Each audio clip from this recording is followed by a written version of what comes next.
Hi everyone. So I'm just going to jump right into it and say that I finished off the month of November pretty strong, quality wise and book reading for me. Certainly not quantity. I had planned to read a whole lot more or try to squeeze in as much as I could for November, but I didn't.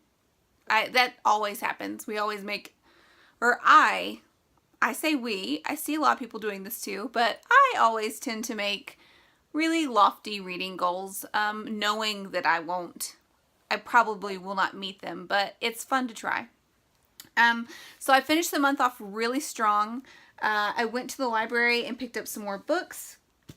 And I picked up Truly Madly Guilty by Liane Moriarty, I think that's how you pronounce her last name. This is the author that wrote Big Little Lies, which is a TV show as well. And before I get into this book, I found out that these were even books because of the TV show. I watched the TV show on a whim with my husband. He actually, was convinced me to give it a try because I thought it was going to be really stupid, but it totally sucked me in. And then when I Googled it, I realized that it was based off a book, Big Little Lies.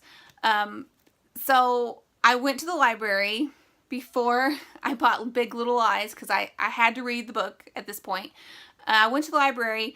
They did not have Big Little Lies at our library. They had it in a library across town, and I'm not into traveling everywhere to, just get one thing. So I bought Big Little Lies, and I have not read it yet, but they did have Truly Madly Guilty by the same author there. And so I went ahead and got this and decided I would read it before I read Big Little Lies. Wow. This book was awesome. I don't know which way to hold it. I feel like you can see it better over here, but it's kind of awkward for me.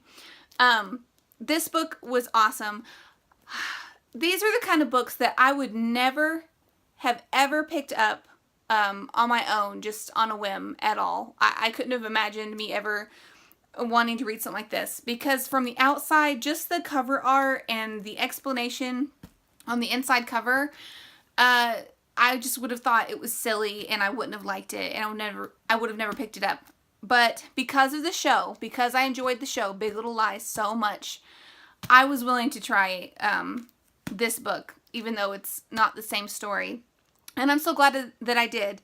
Now, what this is about is it takes place, the story takes place in Australia. I've noticed the books that I've read of her so far, they take place in Australia.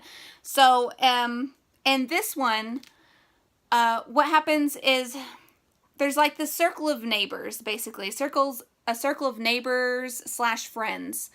And one night they go to a barbecue, and everything changes in their life from then on because of what happened at the barbecue.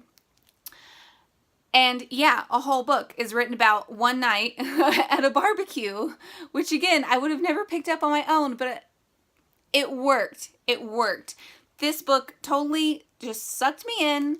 It bounces back and forth kind of between the day of the barbecue and events leading up to whatever happened at this barbecue, and then how they're living their lives now, and the repercussions of what happened at the barbecue.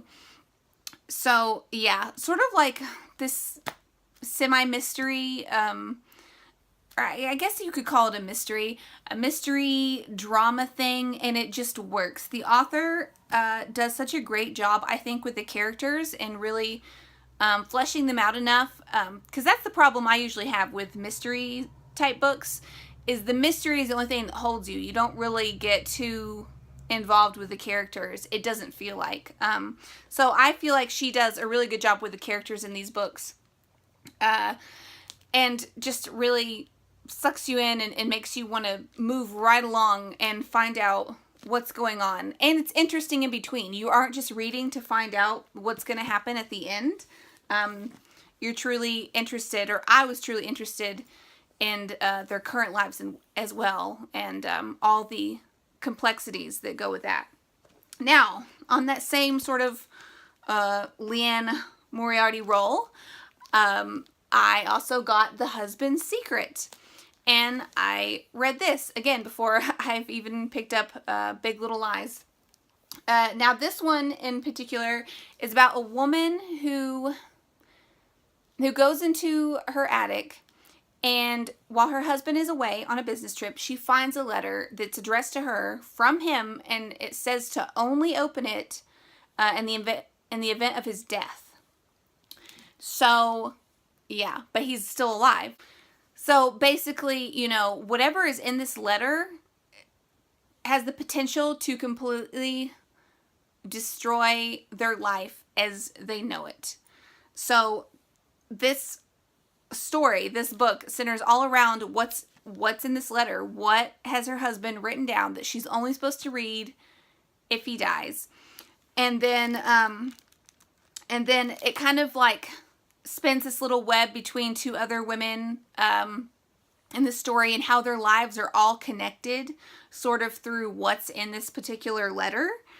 And again, like a mystery, like just like another mystery drama that is just so extremely well written, in my opinion. And again, the characters were just perfect.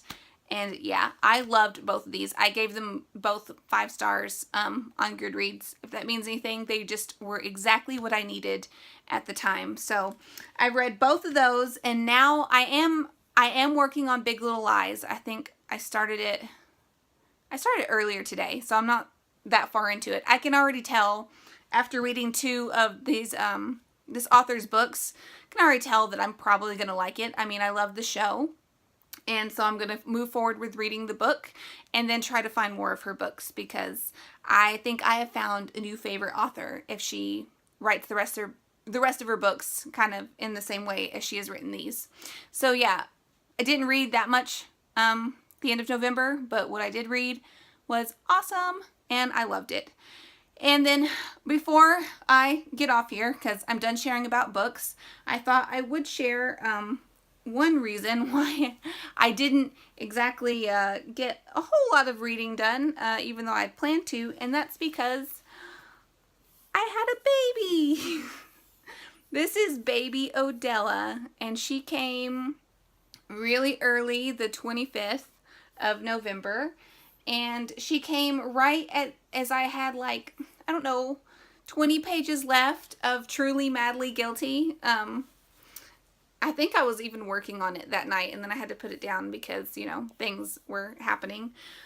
So she sort of interrupted that book, and I had planned to finish Big Little Lies start it and finish it before today, but more exciting things happened, and she is really healthy, and I'm really healthy, and I don't know. I don't know how much reading I'm going to get done in December because, you know, how could I read too much with this? I have this to look at now, you know, so I don't know. I don't know what that means for November or December. I don't know what this means for the future of my reading, because I'm not going to be as concentrated on it. I don't know. But yeah, I just wanted to show you what else I did in November. And this is something else that I did. And it was great. So good books, good baby, and November ended fantastically for me. And I hope it did for you guys as well. And hopefully I will see you all again really soon.